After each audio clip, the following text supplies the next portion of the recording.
Have you ever noticed how the moment you start trying harder to keep someone, they respect you less? You reply faster. You apologize first. You laugh at the joke that stings. You shrink your needs so the room feels more comfortable for everyone else. And somehow, you end up feeling smaller in your own life. Here's the open loop. By the end of this video, you'll understand the quiet mistake most people make when they want love, approval, or peace. And you'll have a simple Stoic reset you can use the next time you feel yourself bending. Why we lower ourselves, and why it's so hard to stop. Before we go deeper, I want to name something without judging you. Most of us learn to lower ourselves as a form of safety. Maybe you grew up in a home where emotions were unpredictable, so you learned to keep the peace. Maybe you learned that being low maintenance got you less criticism. Maybe you learned that the person who needs less gets hurt less. So you became the strong one, the flexible one, the one who can handle it. But here's the cost. Flexibility turns into self-erasure if it has no limit. And if you're in your 30s or 40s, you've probably felt it already. You can't keep paying for relationships with your own dignity and call it love. Stoicism doesn't ask you to become harsh. It asks you to stop abandoning yourself. Let's make the lessons even more practical. Preview Lesson 1, the discount problem. People don't usually disrespect you once. They test you in small ways. A late reply here, a little sarcasm there, a boundary you set, and they forget. If you respond by shrinking, you teach them that your standards can be negotiated, like a store that always has a sale. Customers stop paying full price. So the Stoic practice is consistency. Same calm tone, same line, same follow-through. Not because you're trying to punish them, because you're training your own nervous system to stop panicking when you hold a boundary. Try this scenario. Your friend repeatedly dumps emotional weight on you, but disappears when you need support. Next time, instead of a long paragraph, try a clean sentence. I care about you, and I also need this to be mutual. Preview Lesson 2. The difference between empathy and absorption.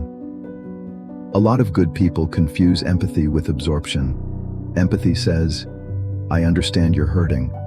Absorption says, I will carry your hurting so you don't have to. Stoicism supports empathy.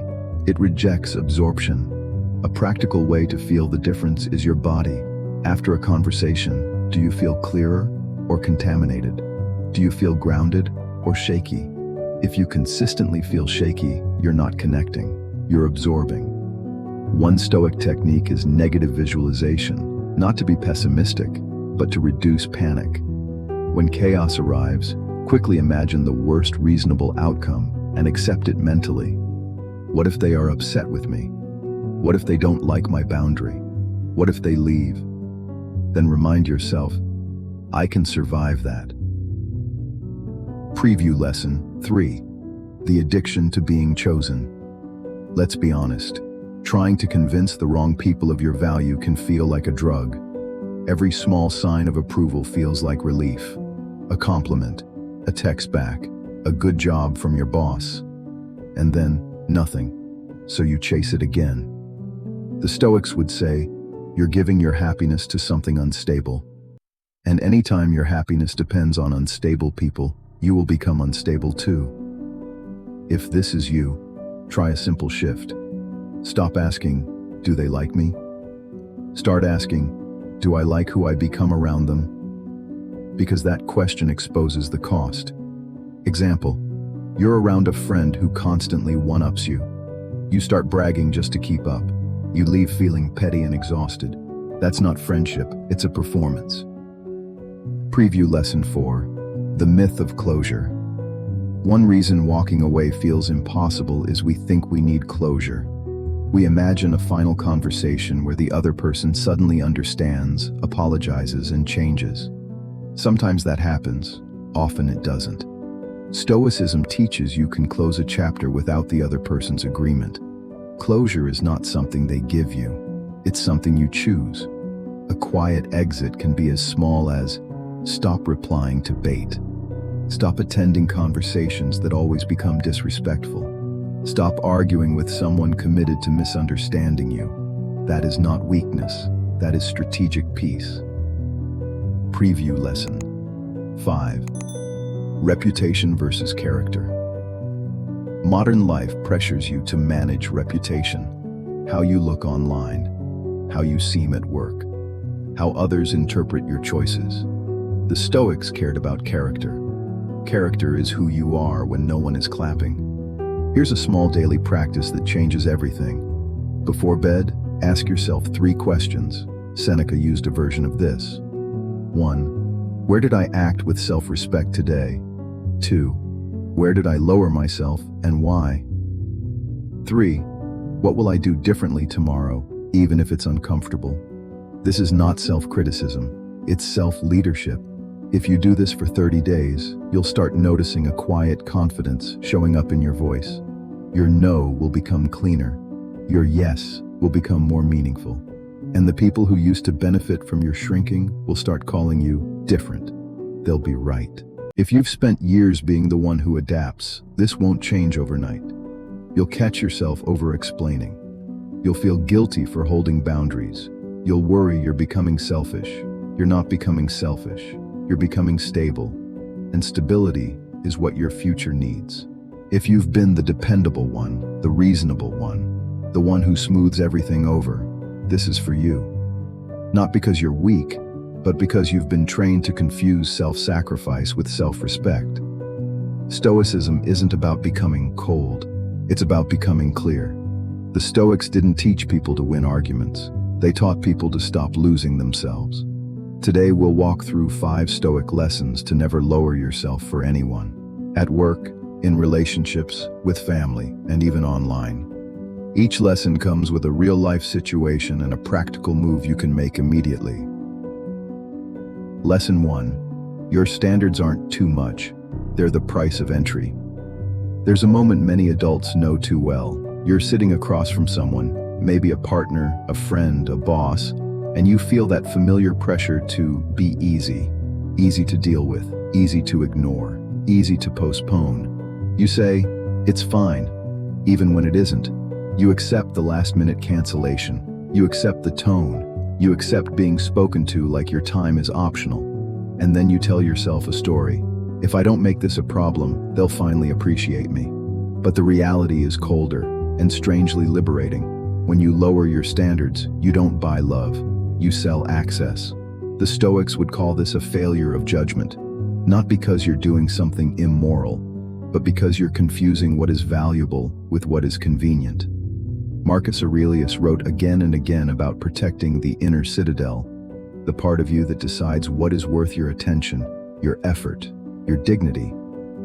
Here's a real-life example. Imagine you're in a meeting. You prepared, you contributed, and someone talks over you like you weren't there. Old pattern. You swallow it because you don't want to look difficult. New Stoic move.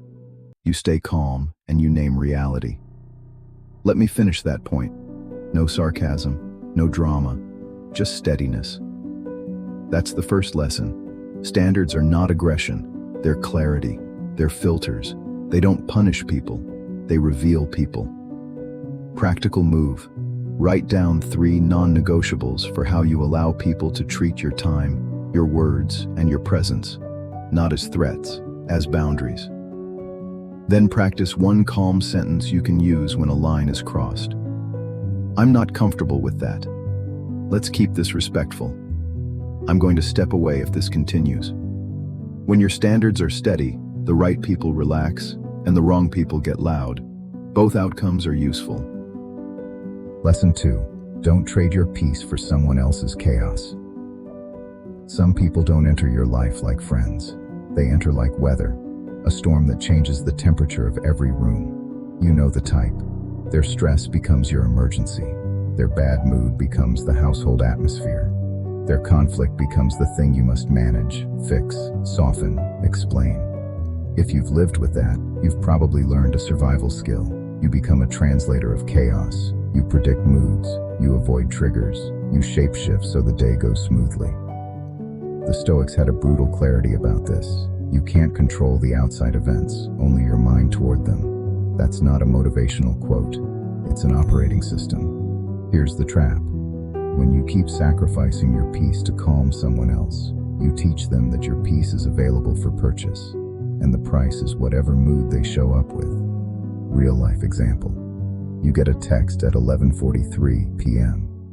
We need to talk. No context, no care, just a hook. If you're the over-responsible one, your body responds like a fire alarm. You're suddenly wide awake, rehearsing arguments, preparing to fix something you didn't break. Stoic move. Delay is discipline. You don't answer chaos at its preferred speed. You answer with your values. Try this. I'm open to talking. Tomorrow works. What's the main point you want to address? Notice how calm structure is already a boundary. Peace is not something you earn after you please everyone. Peace is something you protect while you live. Practical move. Create a pause rule. When someone brings intensity, you pause before you react. 1 breath, 2 breaths. Then a question. What do you need from me right now?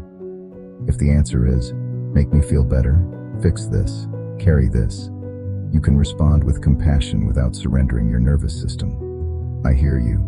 I'm not able to process this at this hour. Let's talk when we're both calmer. That is Stoicism in modern life, not coldness, containment. Lesson 3. Stop trying to convince the wrong people of your value. This one hurts because it's familiar.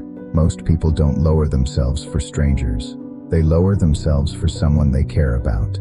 You want the relationship to work. You want the family to stay peaceful. You want the boss to finally notice your effort. You want to be chosen. So you start performing, not on stage, inside your own life. You become a version of yourself that is easier to keep. You become more agreeable, more available, more forgiving, more silent. You think, if I just show them how loyal I am, they'll finally stop treating me like I'm replaceable.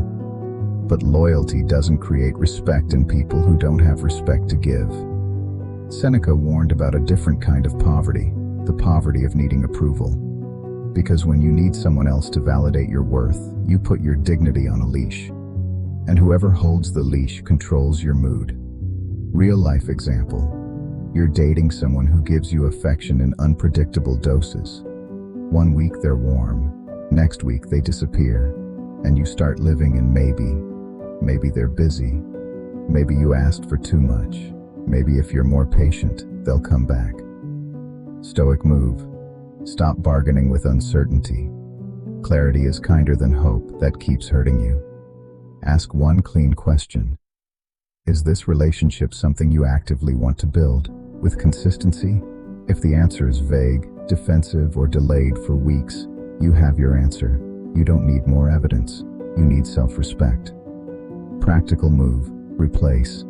Why don't they value me? With what does my tolerance teach them? Because every time you accept half respect, you teach someone the full price of access is low. And here's the deeper Stoic point. Your worth is not negotiated.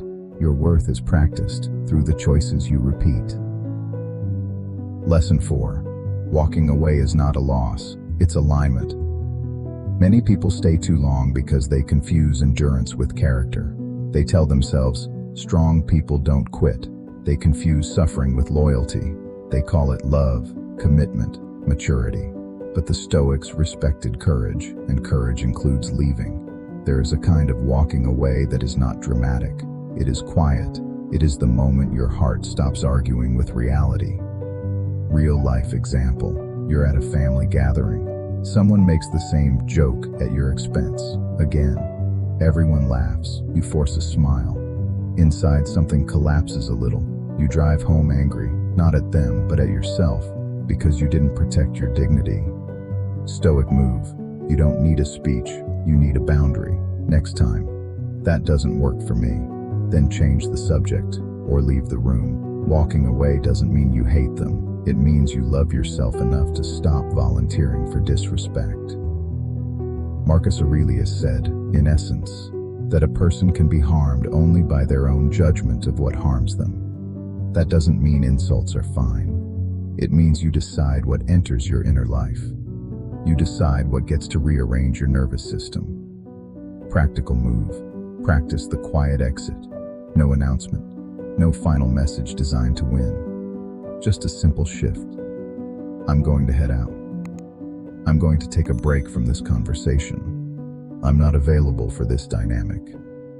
When you stop explaining your boundaries to people committed to misunderstanding you, you get your energy back.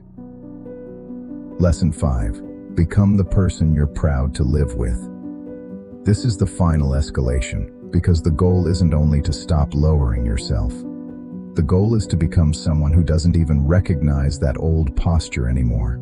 Stoicism is not a set of quotes, it's identity training. Epictetus taught that the first task is to decide who you want to be, then behave like that person. Not when you feel confident, especially when you don't. Real life example, you're scrolling late at night. You see someone else's success, someone else's happy relationship, someone else's lifestyle, and your mind starts whispering, you're behind. Then you remember an old wound, someone who made you feel small, and suddenly you want to prove yourself to them. Not by living well, but by being seen. Stoic move. Shift the audience. Stop living for the people who don't deserve a vote. Ask, what would the best version of me do in the next 24 hours? Not in the next 5 years. Not after I feel ready. In the next day. Then do one thing that builds character. Finish the workout. Make the hard phone call. Tell the truth kindly. Keep a promise to yourself.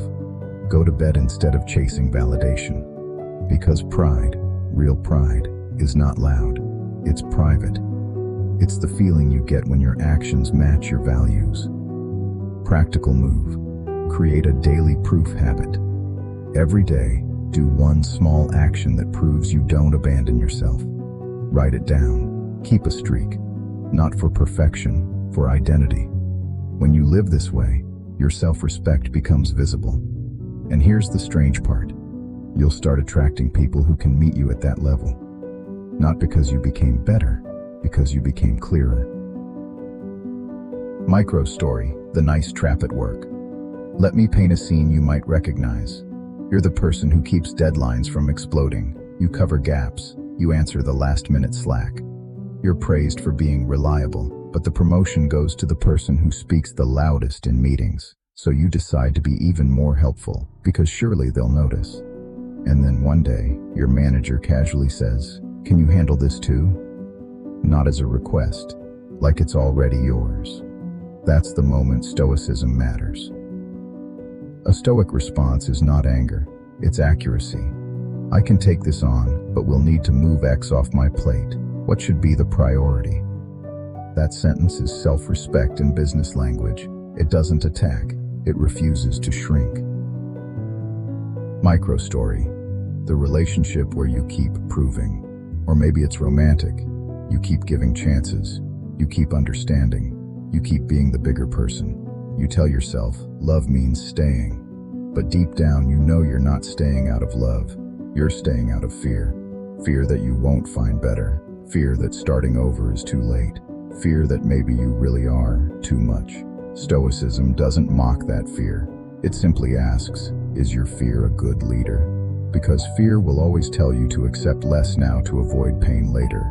And the cruel truth is, accepting less now creates pain later anyway. If you're in that place, start small. Don't fix your whole life.